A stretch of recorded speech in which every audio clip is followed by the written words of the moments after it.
I attended this class, the Chinese boot camp. I've been to China about 15 to 20 times, but I found this class actually added quite a bit of additional items that I had not seen or picked up before. I'd strongly recommend the class, even to the people who are veterans or people on their first trip over there. And it would definitely be worth your time. And I realized today that there were many contacts in Cleveland to help us do business in China, more than I ever realized. And the information presented today in this boot camp was overwhelming, but very useful. And I wish we had this experience before we started doing business in China. These people have a wealth of information, experience to help you do business in China, and I suggest that everyone go through this boot camp before doing any kind of business in China. China Business Network sessions today were great. A lot of good learning, a lot of good lessons on doing business in China, great interaction with people with real on-the-ground experience, and a lot of good learning. Good afternoon. I'm Janet Karmosky. I'm the CEO and the founder of the China Business Network, and I would like to thank all of you for having the intelligence and the interest and the dedication to come out and invest in your China competency. Cleveland is our pilot China Business Boot Camp. It is the first of a series of 9. We picked Cleveland because it's the archetype of so many of the traditional strengths of the U.S. economy and so much of the vitality. We wanted to bring out somebody that was emblematic of how China is interacting with Cleveland, and we are very honored to have Lynn Komorowski, the president of the Cavaliers and Quicken Loans Arena, to join us today and share with us a little bit about how the Cavaliers are engaging with the China market.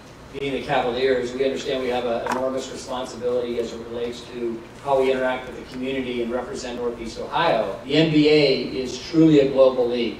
So we have the best players in the world representing essentially every continent. So Anderson Varejao from Brazil, or Zydrunas Ilgauskas, who's from Lithuania in Europe. But you have players in the NBA from Russia, from Australia, from Asia, from Africa to, again, it's every aspect of the world on that whole front. So it truly is a global league.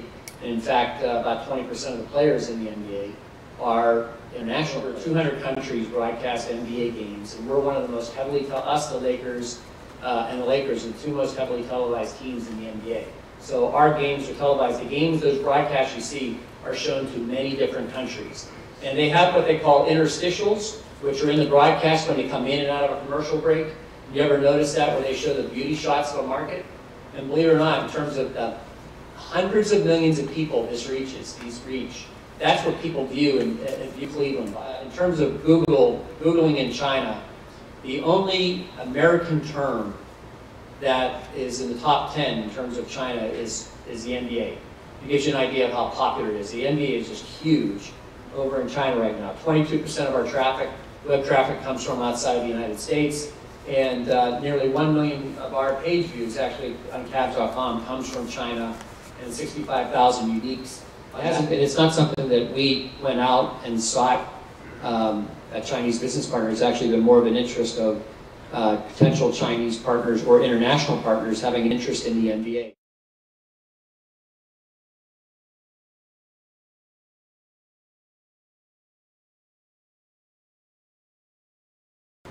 And it's all about people.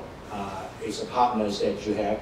Partner either in sourcing, your supplier partner, or in selling, your distributor partner, or your joint venture operation partner, or employees. It all really going to be at the end up to who you partner with in China. That will lead to your success or failure. You cannot predict behavior of bankers in China. And sometimes they would favor their own customers, and they don't mind that they also can issue to you. If they don't want to honor it to please their customer, they won't honor it. So how do you make a properly done contract is more in the form of a recipe for how the ongoing relationship should work.